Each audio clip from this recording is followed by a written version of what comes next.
Power Talk, brought to you by ABB. Power and productivity for a better world.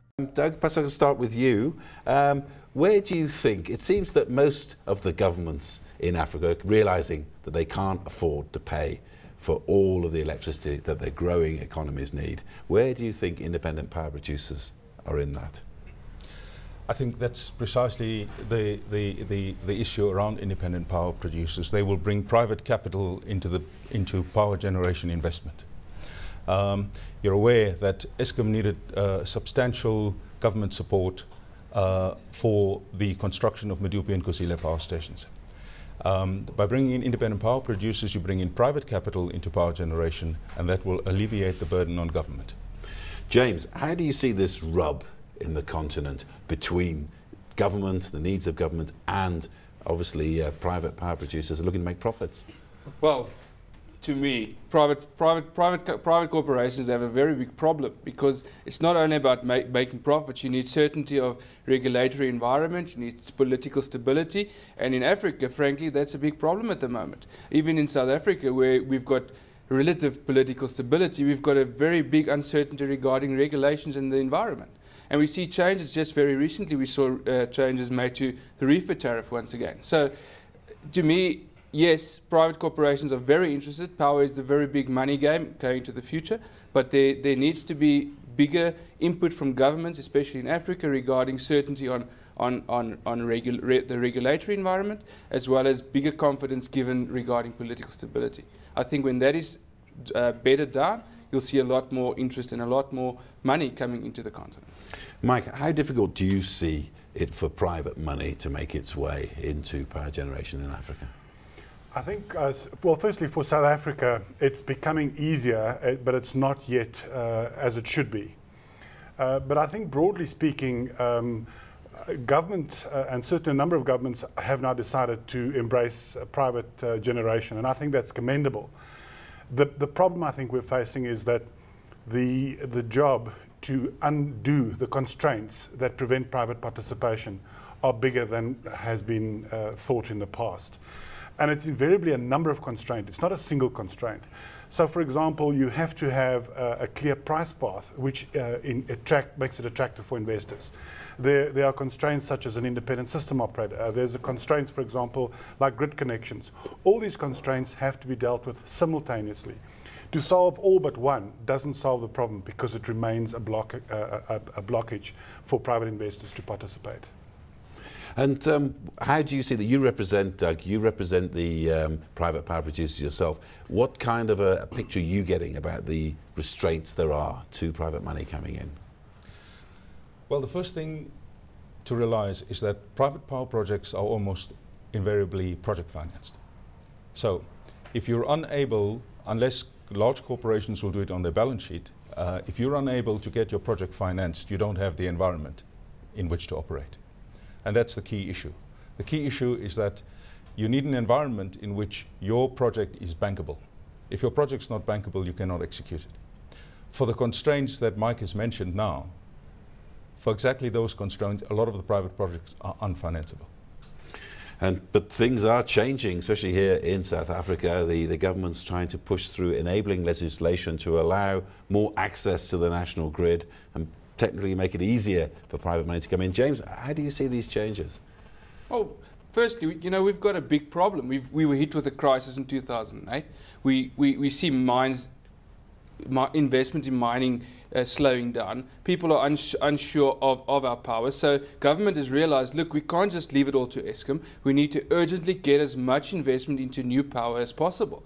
And so we're seeing things like IPPs coming to the fore. We're seeing refits, we're seeing the IRP 2010 that's been drawn up, all because government has realized that they can't own the monopoly on power any longer, and they need to open up as soon as quickly as possible.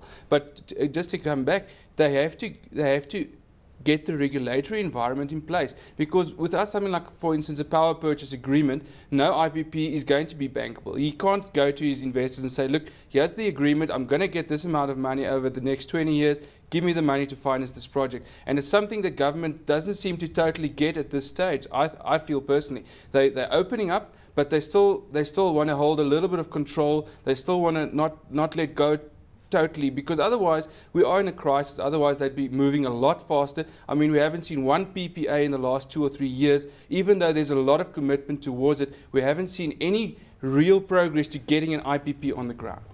Okay, well, let's just have a look, because Eskom has been dipping its toes into buying in private power. Let's just take a quick look at what they've been doing. It all comes under the umbrella of the Custodians of Policy, the Ministry of Energy. It helps set up the single buyer office run by Eskom to start buying up power from private companies. 376 megawatts have been bought in this year. That's enough electricity to power the Eastern Cape municipality, but not enough to run a mine or a smelter. There were 4 private companies selling. Sasol was the biggest, followed by Sappi, Tangent and IPSA. Okay, as you see there, Doug, this is very early little dip in the toe there by Eskom, but what's your take on it? I think via the single buyer office, and if we go back a few years when Eskom interpreted the single buyer status, they then attempted to go ahead and run IPP procurement programs. The first one was the pilot national cogen program. Then they initiated the MTPPP, and the purchases you've seen in the clip right now were done under those programs. But there have been no further procurement programs run because Eskom is not in a financial position at the moment to run any further programs. James, I mean, is this sort of just a bit of window dressing, or is it a serious attempt? The ones that we've seen, it is an attempt, but like Doug said, it's not like we're seeing, aside from IPSA, but they're very small, 16 megawatts. Aside from them, it's not as if someone's gone and built a new power station. It's cogen, it's people who are already creating something, and it's runoff electricity, for instance steam, that is used to turn a turbine to create electricity. So what we need to see is we need to see a big 300, 400 megawatt power plant coming and being put into the ground, being operated by an independent producer, and that is what we're not seeing. I mean, one would have thought, Mike, that governments who are struggling, I mean, and as you know, South Africa's a lot better endowed with power than most of the other countries in the continent, the government would have been pulling people in and trying to say, come on, we need your investment now. I think we're stuck with a bit of a contradiction here. I do actually believe that government wish to draw in private power. I think government realize full well that it is good for the country, and certainly good for the consumers in the end analysis. And certainly, as business, we fully support the concept of private power participation. But I think the issue here is that government have not adequately realized the scale of the changes that they need to make and the pace at which they need to make them to remove these inherent constraints. Because let's be honest, we're moving from a vertically integrated monopoly to a competitive market. And one needs to look at holistically at all these constraints. The other day we did an analysis, and there are at least 7 or even 9 major constraints, of which still about 4 or 5 in each of the various options still exist.